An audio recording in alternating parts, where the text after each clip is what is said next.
नमस्कार। मैं हूं संजीव श्रीवास्तव। आप देख रहे हैं 4 PM न्यूज नेटवर्क।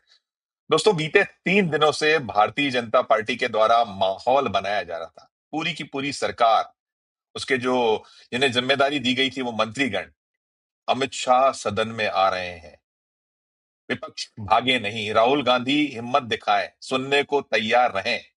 लेकिन जो तीसरा दिन रहा, आज भी अमित शाह संसद में नहीं आए। और वो जो मांग की जा रही थी विपक्ष के द्वारा कि आप क्यों, जो जंतर मंतर का जिम्मेदार कौन, वो बताइए, नहीं जवाब आज भी देश को मिला। और इधर उधर की बातें होती रही और संसद में आज एक अजीब सा नजारा था, जो मंगल मिलन के बाद सरकार परिसर में मार्च करती नजर आई, राहुल गांधी से जवाब मांगती नजर आई, उनसे इस्तीफे की बात करती नजर आई। साथ में यह भी कहा कि झारखंड की सरकार से अपना जो समर्थन है वापस ले लीजिए। इसके अलावा सोनिया गांधी ने भी अब मोर्चा खोला है और जबरदस्त तरीके से प्रधानमंत्री नरेंद्र मोदी पर प्रहार किया है। नेपथ्य में मनमोहन सिंह रहे हैं। मनमोहन सिंह को लेकर प्रधानमंत्री ने क्या क्या कहा था, और अब क्लीन चिट मिलने के बाद सोनिया गांधी जी का एक आर्टिकल आज इंडियन एक्सप्रेस में छपा है, इसकी बहुत चर्चा है। तो आज हमारा यही सब जो विषय होता है, हम प्रोफेसर अभय दुबे साहब से बात करते हैं, उनके सीधे चलेंगे। सबसे पहले अभय सर को जोड़ना चाहूंगा। जुड़ गए अभय सर। अभय सर, बहुत बहुत स्वागत। अबे सर, वो देश को बहुत इंतजार करता है कि तिलों में से तेल निकलेगा, गब्बर आ रहा है, गब्बर आ रहा है, और गब्बर नहीं आया। क्या कहिएगा सर? देखिए, जब ये माहौल बना रहे थे लोग, और माहौल बनना शुरू हुआ उस वक्त से जबकि किरण रिजिजू ने कहा कि अमित शाह जब बोलते हैं तो आतंकवादी थर्रा जाते हैं, और जब वो आकर सदन में बोलना शुरू करेंगे तब देखिए आपका क्या हाल होता है, आप सुन नहीं पाएंगे। अच्छा, दूसरी बार असल में हुआ क्या? सरकार, मैं फिर से अपनी बात कहने के बाद थोड़ा सा पीछे जाऊंगा। सरकार प्लीज। फंसी कहां पर? सरकार के फंसने की शुरुआत उस वक्त से होती है जबकि राज्यसभा के सभापति और देश के उपराष्ट्रपति सत्ता पक्ष की अपेक्षाओं के विपरीत जाकर अचानक संसदीय कार्य मंत्री से ये कहते हैं कि आप, विपक्ष की ये जो भावना है कि वो आगे सदन में वक्तव्य दें, ये आप गृह मंत्री तक पहुंचाइए। अच्छा, ऐसा पिछले 12 साल से नहीं हुआ। हम लोग, संजीव जी, अब मैं आपके कार्यक्रम में ये बात पहले भी कह चुका हूं, लेकिन पहले इस यस बात सर। को दोहराना इसलिए आवश्यक है क्योंकि बिना इससे लड़ी बनेगी नहीं, पूरी मतलब घटनाक्रम की लड़ी प्लीज। जो है वो जी बनेगी जी नहीं। जी। तो उन्होंने कहा कि भाई पहुंचाइए। अच्छा, अब जब वो कह रहे हैं तो अब ये उससे मना कैसे कर सकते हैं? तब इन्होंने ड्रामा करना शुरू किया, एक तरह की नाटकीयता ओढ़नी शुरू की इन्होंने, और टटोलना भी शुरू किया विपक्ष को। नाटकीयता भी ओढ़ी और टटोला टटोला भी। टटोला इस लिहाज से कि परिसीमन के सवाल पर किरण रिजिजू को ये 2 बार राहुल गांधी के पास उन्होंने भेजा। एक बार राहुल गांधी का जो विपक्ष के नेता के तौर पर संसद में जो दफ्तर है लोकसभा में, उसमें मिलने गए। दूसरी बार फोन पर लंबी बातचीत की। अच्छा, तो इससे ये कि माहौल बना कि भाई ये विपक्ष के साथ में कुछ रब्त ज़ब्त कायम करना चाहते हैं। दूसरी दूसरी तरफ उन्होंने ये माहौल बनाया कि अमित शाह तो आएंगे तो बिल्कुल दहाड़ेंगे और विपक्ष ध्वस्त हो जाएगा, थर-थर काँपने लगेगा, उनके सामने टिक नहीं पाएगा, ये माहौल बनाया। तीसरी तरफ अमित शाह के चाटुकारों ने, चमचों ने, और उनके जो उनके पेरोल पे चलने वाले लोग जो हैं, उन लोगों ने इस तरह की वीडियो डालना शुरू किए जो पुराने वीडियो थे। अमित शाह के किसी पुराने भाषणों को लेकर डालना शुरू किए उन्होंने। तो उससे लोगों को तमाम भ्रम फैला कि भाई ये अभी वहाँ बोल रहे हैं, क्या हो रहा है, क्या नहीं हो रहा है। तो इस प्रकार की काफ़ी नाटकीयता थी। इस काम में मीडिया ने भी उनका साथ दिया। मीडिया ने भी उनका साथ दिया। इनको फिर ये झारखंड में जो अ, पेपर लीक के खिलाफ जो आंदोलन चल रहा था छात्रों का, क्योंकि झारखंड में वैसे तो सरकार झारखंड मुक्ति मोर्चे की है, कांग्रेस उस सरकार में एक छोटा उसका हिस्सा है। तो उन्होंने ये इसको उन्होंने सोचा कि इसको पकड़ें, तो डूबते को तिनके का सहारा। और उन्होंने वहां पर ये कहना शुरू किया कि राहुल गांधी वहां क्यों नहीं जा रहे, क्यों नहीं जा रहे, जबकि राहुल गांधी ने पहले ही स्पष्ट कर दिया था कि करेक्ट। सरकार कोई भी हो, हम छात्रों के पक्ष में हैं। और राहुल गांधी ने उन लोगों से बातचीत भी की, सब।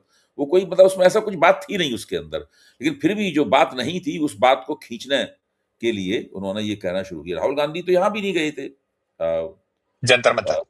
जंतर मंतर पर भी नहीं गए थे। तो ये सब करके उन्होंने किसी तरीके से अमित शाह के लिए कवर फायर देना शुरू किया। मैं ये ठीक मानता बात। हूं ये सारा सारा काम जो है कवर फायर के लिए हो रहा था। बिल्कुल तो बिल्कुल। मुझे लगा कि वे इतना कवर फायर दे रहे हैं तो इसका मतलब अमित शाह अंदर कहीं तैयारी भी कर रहे होंगे। उन्होंने कोई भाषा खोज ली होगी, उन्होंने कोई तर्क खोज लिए होंगे ऐसे, जिनके सहारे कम से कम वो अपनी बात कह पाएँ। तो फिर जब इन्होंने ये कहा कि आप अमित शाह की बात पे शोर ना करें, आप अमित शाह की बात पे आपत्ति ना करें, उनको अपना वक्तव्य पढ़ लेने दें मतलब आप। तो फिर मेरी समझ में आया कि ये लोग काफ़ी घबराए हुए हैं। ये कौन कहता है बताइए? हमने तो सुना ही नहीं आज तक किसी से कभी। किसी ने कहा होगा हमारा नेता आए तो आप उसको अपनी बात कह लेना। अरे भाई, वो देश के गृह मंत्री हैं, इतनी बड़ी उनकी हस्ती है, हैं? उन्हें अगर कोई वक्तव्य देना हो तो वो इस बात से बेपरवाह होकर वक्तव्य देंगे कि उनके वक्तव्य पे कौन नारे लगाता है, कौन चीखता चिल्लाता है, कौन वॉकआउट करता है, क्या मतलब है उसको? सदन में आके आपको अपने कर्तव्य की पूर्ति करनी है।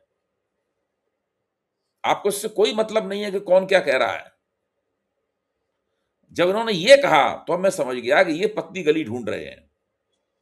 ठीक बात। फिर भी ठीक है। फिर भी मैंने सोचा कि कोई टिप्पणी करने से पहले मैं इंतजार ही कर लेता हूं। आज तो मैं उत्सुकता से इंतजार करता रहा कि जी। बंदा क्या बोलता है आके। बंदा तो आया ही नहीं। तो आज जो अमित शाह की अनुपस्थिति रही, इससे तो इनकी इनकी स्थिति और खराब हो गई, इनकी साख और खराब हो गई। अगर ये इतना कवर फायर ना देते, इतना माहौल ना बनाते, इतनी पृष्ठभूमि तैयार नहीं करते, तो फिर यही होता कि भाई अमित शाह नहीं आना चाहते थे, नहीं आए। फिर मेरे जो मैंने कल बात कही थी, मैं फिर एक बात आपके सामने कहूंगा, आखिरकार ऐसी क्या दिक्कत क्या है भाई?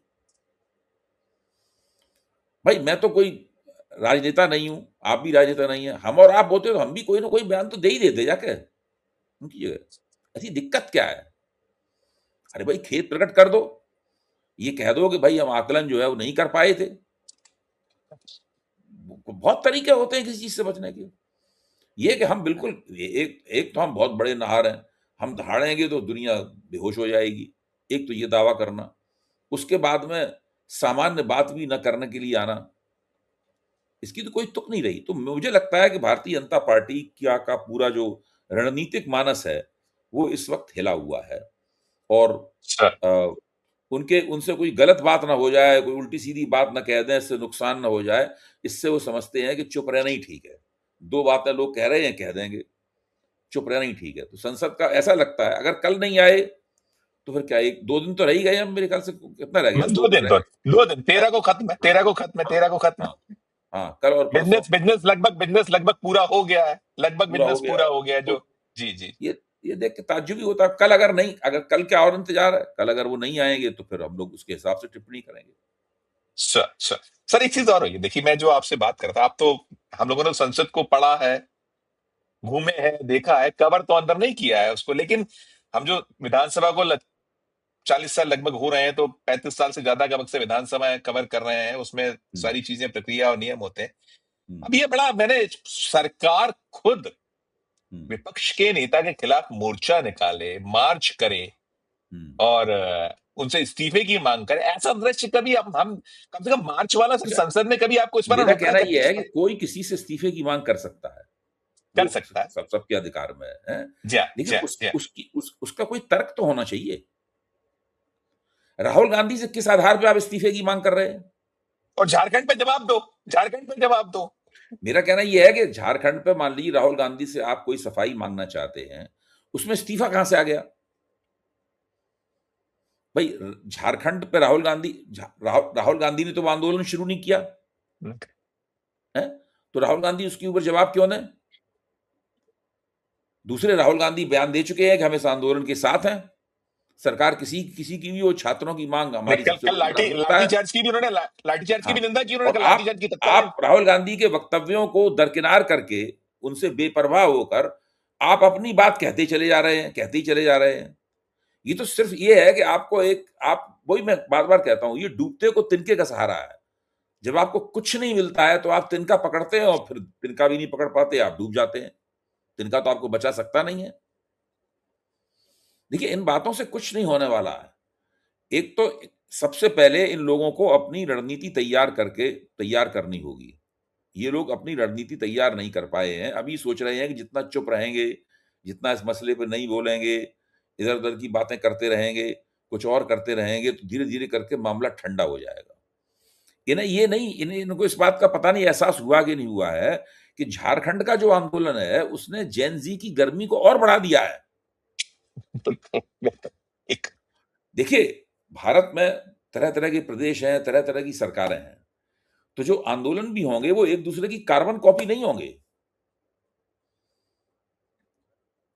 झारखंड में अलग तरीके का आंदोलन होगा, दिल्ली में अलग तरीके का होगा, पटना में अलग तरीके का होगा, लखनऊ में अलग तरीके का होगा, जयपुर में अलग तरीके का होगा, चेन्नई में अलग तरीके का होगा।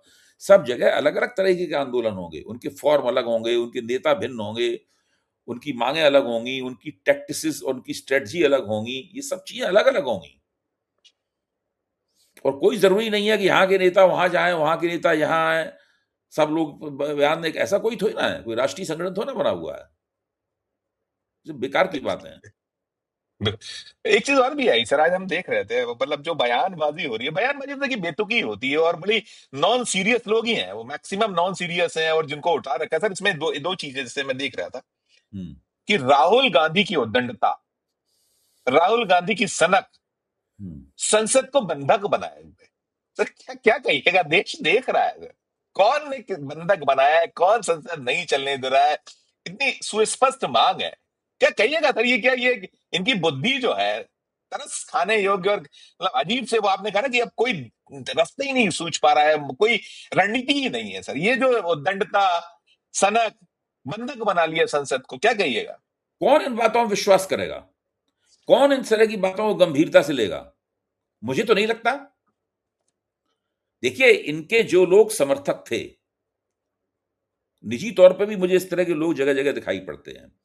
इन लोगों के जो समर्थक थे, जो अभी कुछ दिन पहले तक हाथ नहीं रखने देते थे, वो सब थोड़े चुप हैं, थोड़े सोच रहे हैं कि अभी तक जिसको हम इतना बड़ा समर्थन, दृढ़तापूर्वक समर्थन देते रहे, हम उसके विरोध में कैसे हो जाएँ? जब हम बहुत लंबे अरसे तक किसी विचारधारा का, किसी व्यक्ति का, किसी नेता का, किसी पार्टी का समर्थन करते हैं, तो हमें उससे अलग होने में भी देर लगती है। जी हाँ, जी हाँ, पल जी भर हाँ, में नहीं हम जी हाँ। उसके खिलाफ बोलना शुरू कर देते हैं। तो इस वक़्त भारतीय जनता पार्टी के समर्थन आधार का एक बड़ा हिस्सा इसी मानसिक दौर से गुज़र रहा है। वो चुप है, वो देख रहा है, वो समझने की कोशिश कर रहा है, वो अपने पहले के समर्थन और मौजूदा हालात के बीच में तुलना कर रहा है। उसका मन तरह-तरह की विचलित है उसका मन। वो जद्दोजहद का शिकार है, अपने भीतर उसकी जो जद्दोजहद चल रही है उसका शिकार है। उसको अभी तक उसने जो किया वगैरह उन सबको पुनर्विचार करना पड़ रहा है। ये सब आसान काम नहीं होता है।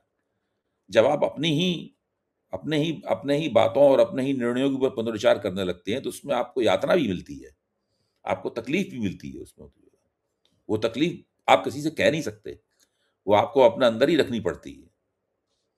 तो इसलिए भारतीय जनता पार्टी के समर्थन आधार का एक बड़ा हिस्सा इस बात पर गौर कर रहा है और नहीं सर। इसमें से कुछ जी लोग जी। भाजपा के साथ ही रह जाएँगे। मैं ये कहता हूँ, कुछ लोग ऐसे होंगे जो बीजेपी के साथ ही रह जाएँगे और कुछ लोग ऐसे होंगे जो सोचेंगे कि बीजेपी का कोई विकल्प तो दिखाई नहीं पड़ रहा है, तो इसलिए हम चलो बीजेपी को वोट दें। लेकिन उसमें मेरा मानना है कि अगर 1/3 लोग भी बीजेपी से अलग हो गए, तो इनका जुलूस निकल जाएगा। बिल्कुल सही। अगर आपने जो कहा भाई, बीजेपी नेताओं के वजह, सांसद की बिटिया तो उसका था नहीं हटाऊंगी पोस्ट, ये आ गया है।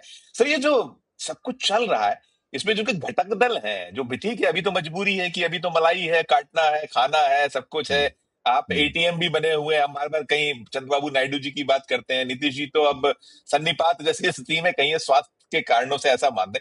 लेकिन कहीं ना कहीं इनके अंदर भी तो भय होगा, इनमें जितना भय है तो इनके जो घटक दलों में कितना भय होगा, वो क्या सोच रहे होंगे? नहीं, घटक दल तो इस वक़्त बहुत ही चौकन्ने होंगे। देखिए, घटक दल तो पाला बदलने में उनमें ज़रा भी देर नहीं लगेगी। वो कोई बीजेपी से उनका गर्भ-नाल का साथ थोड़ी ना है। खूबसूरत। खासतौर सुंदर। चंद्रबाबू नायडू को आप कम करके मत आँकिए। Sir, sir. अगर चंद्रबाबू नायडू को ये लगा अगर चंद्रबाबू नायडू को ये लगा कि अ ये सरकार जो है वो हिल रही है और इस सरकार के पास इस संकट से उभरने का कोई वो नहीं है। तो या तो वो सरकार से कुछ तगड़ी सौदेबाजी करना शुरू कर देंगे, या तो सरकार से तगड़ी सौदेबाजी करना शुरू कर देंगे, या वो अपना कुछ और देखेंगे, कहीं और गठजोड़ करेंगे। आप वो तो बहुत बहुत होशियार आदमी है, चंद्रबाबू नायडू तो बहुत होशियार आदमी है जी। और इनके जो जुग घटक, अब देखिए, जी जी ये संभावना पैदा हुई थी कि पंजाब में शायद अकाली दल से इनका फिर से गठजोड़ हो जाएगा। इस जी तरह की जी बातें कही भी जाने लगी थी। पंजाब के हमारे एक दो जी मित्र ने पोस्ट भी किया कि अब होने ही वाला है, केवल घोषणा की देर है। लेकिन नायब सिंह सैनी ने मना कर दिया। नायब सिंह सैनी ने मना कर दिया कि हमारा अकाली दल से कोई गठजोड़ नहीं नहीं नहीं होगा, इस तरह की कोई बातचीत नहीं चल रही है। और नायब सिंह सैनी पगड़ी पहन के वहां काफी प्रचार विचार करते हैं आजकल। वो लगे हुए हैं किसी तरीके से जो डेरों के सिख हैं, दलित सिख जो हैं, मतलब वो भारतीय जनता पार्टी की तरफ मुड़ जाएं। इसलिए शहरों के व्यापारी हिंदू और डेरों के दलित मिलके जो है भाजपा का कोई एक आधार बन जाएगा, इस तरह की कोशिश करने में लगे हुए हैं। पूरा प्रोजेक्ट नरेंद्र मोदी चला रहे हैं पंजाब में।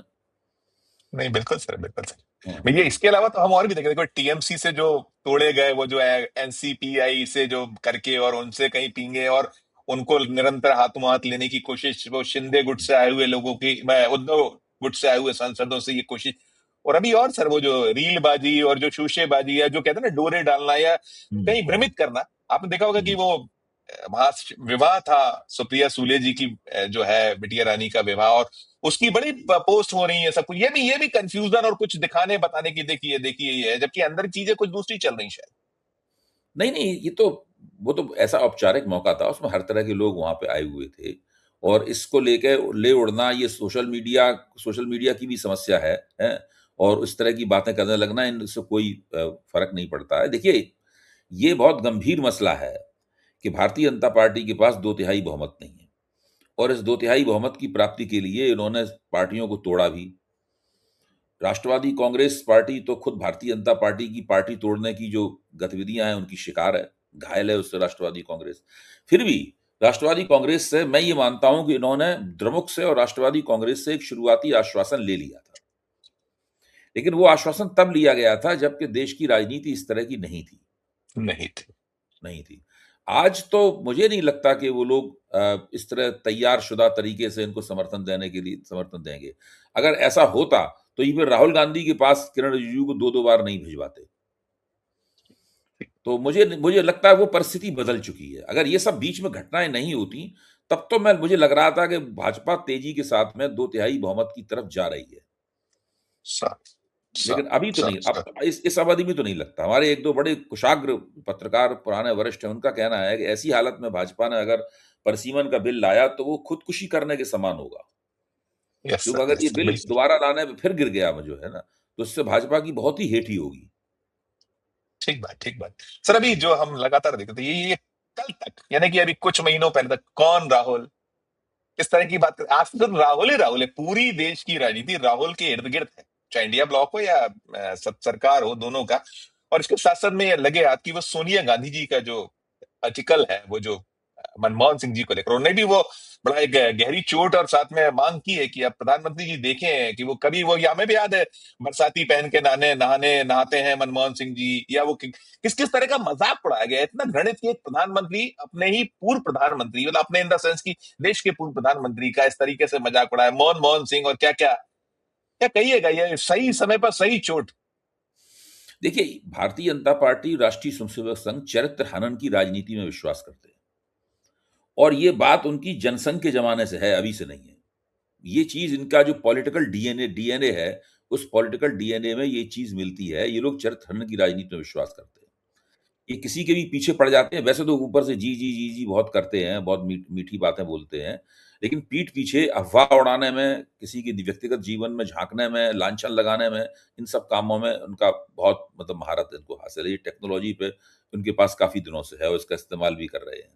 ख़ास तौर से देखिए, ये लोग महात्मा गांधी के पीछे पड़े रहते थे। राष्ट्रीय स्वयंसेवक संघ के जितने भी कार्यक्रम होते थे, उनके जो शिक्षा वर्ग होते थे, 10 दिन की आईटीसी, 1 महीने का ओटीसी, उसके अंदर जो बौद्धिक होते थे, उसमें ये गांधी जी के खिलाफ बहुत अनर्गल बातें बोलते थे।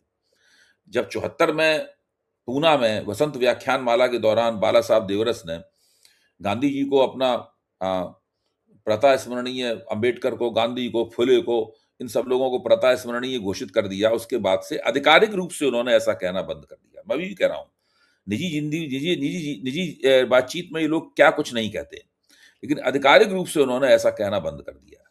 लेकिन जवाहरलाल नेहरू, इंदिरा गांधी, जवाहरलाल नेहरू के पिता मोतीलाल नेहरू, उनकी पत्नी कमला नेहरू, इन सब के, राजीव गांधी, इन सब के खिलाफ चरित्र हनन की मुहिम लगातार जारी है, और जो सत्ता में लोग बैठे हुए हैं उनके प्रोत्साहन से जारी रहती है चरित्र हनन की मुहिम। राहुल गांधी का भी इन्होंने तरह तरह से चरित्र हनन करना शुरू किया, उल्टी सीधी तस्वीरें लेके ये दिखा। आज ही से गिरिराज सिंह ने कोई कहीं राहुल गांधी बैठे हैं किसी नाव पे, राहुल जी बड़े मन में उत्सुकता है, ये कहाँ की तस्वीर है ये बताइए। गिरिराज सिंह का मैंने नोट देखा, अरे भाई आप कौन है, क्यों क्या पूछ रहे हैं, बेकार की बात करते हैं। तो ये करते हैं, लेकिन धीरे धीरे करके चूंकि स्थितियां इनके विपरीत होती जा रही हैं। अभी देखिए, एक पोल ट्रैकर नाम की एक संस्था है, सर। उसने एक 4 लाख से ज्यादा रिस्पोंडेंट का एक सैंपल बनाया उसने, और सारे देश में सभी लोकसभा क्षेत्रों में उसने एक सर्वे किया। ये सर्वे सोशल मीडिया के ऊपर चल रहा है। उस सर्वे में उन्होंने बताया है कि जब लोगों से पूछते हैं कि आप प्रधानमंत्री के रूप में किसे देखना चाहते हैं, तो राहुल गांधी नरेंद्र मोदी से बहुत आगे दिखाई पड़ रहे हैं उसके अंदर। मतलब हर तरह से राहुल गांधी नरेंद्र मोदी से आगे हैं।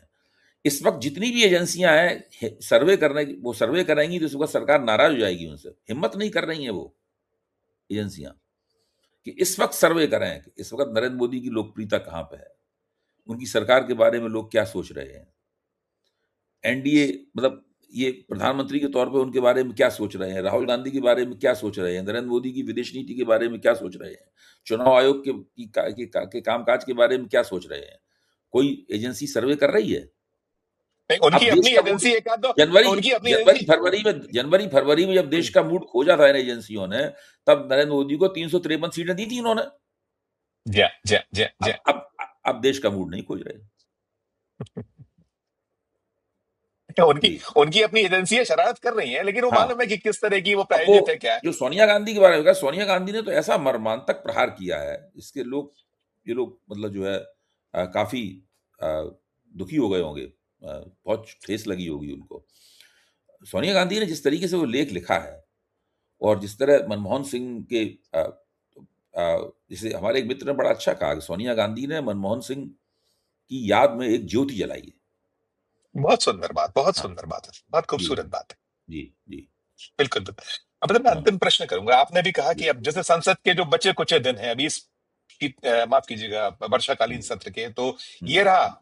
और फिर सड़क, हम लोग बार बार, आप तो निरंतर कह रहे हैं कि नहीं, कुछ गुंतारे, कुछ सोच तो चल रही होगी, क्योंकि इनको हम्म। निपटना तो है, इससे उबरना तो है दोनों को। क्योंकि हम्म। अभी जो कुछ बनी हुई है मोदी और शाह पर बनी हुई है, बाकी जो हम्म। अंदर में खाने में तो है कि बीजेपी की जो एक हम्म। बहुत वरिष्ठ टीम है, गंभीर लोग हैं, जो साइड लाइन है, वो तो बड़े प्रसन्न होंगे कि चलो अब तो जाके हम्म। बहुत अच्छे से फंसे। तो हम्म। दोनों पर की अभी, एक तो आपने कही दिया कि शायद हो सकता है कल हम इंतजार करें, परसों तो हम्म। कुछ होगा नहीं, अंतिम दिन होगा तो कुछ उस दिन होना संभव नहीं है। लेकिन फिर भी सड़क पर कुछ आगे अपनी फिर से कुछ वापसी के लिए कुछ हम्म। कुछ चल रहा होगा, कुछ विस्फोट, हम जरूर पॉलिटिकली हो विस्फोट सकता की है भाई, बात। मैं तो शुरू से कह रहा हूँ, आपके ही मंच पे मैंने कई बार कहा कि हाँ भाई हाँ कुछ हाँ। बड़ा करने के बारे में सोच रहे हैं। अभी तक तो उन्होंने मुझे गलत साबित किया, कुछ बड़ा कर नहीं जी पाए, जी। है कि नहीं? हाँ। जी जी। लेकिन मैं अभी भी मानता हूँ, मैं इनको अंडर एस्टिमेट नहीं करना चाहते, कम करके नहीं आंकना चाहता। कुछ ना कुछ तिकड़म ये लोग जरूर अपने स्तर पर बड़ी करने की कोशिश कर रहे होंगे। राइट तो सर। हाँ, बड़ी करने की कोशिश कर रहे होंगे, देखिए अब क्या होता है, क्योंकि कल का दिन बीच में बाकी है, परसों तो ज्यादा कुछ संभव है नहीं, लेकिन कल देखिए शायद हो सकता है अमित शाह आए और कुछ गर्जन तर्जन करें। ओके, हम लोग फिर बात करेंगे, फिर बात करेंगे। और जी। हमें तो शायद वो अंतिम दिन हो सकता है कि अंतिम दिन तो अमूमन सत्रों का समापन पे तो सदन का नेता आते ही आता है। तो देखिए इस बार वो परंपरा हो रहा है, हालांकि पहले भी कई बार टूटी है, तो इस बार जी। क्या स्थिति होती है ऐसे हालात में, तो वो भी दिलचस्प है। बहुत शुक्रिया अदा राइट। करूंगा, धन्यवाद, आभार सर, आभार। नमस्कार। Thank you. नमस्कार। दोस्तों, आप सुन रहे थे अभय दुबे जी को, और अभय दुबे जी ने जो हम कहीं ना कहीं सभी की निगाह नजर थी, और बरोज हो रहा है, आ जाएंगे आ जाएंगे आ जाएंगे, लेकिन नहीं आ पा रहे हैं। अमित शाह हिम्मत नहीं जुटा पा रहे हैं, कहीं ना कहीं है, हिच है, कहीं ना कहीं दिक्कत है।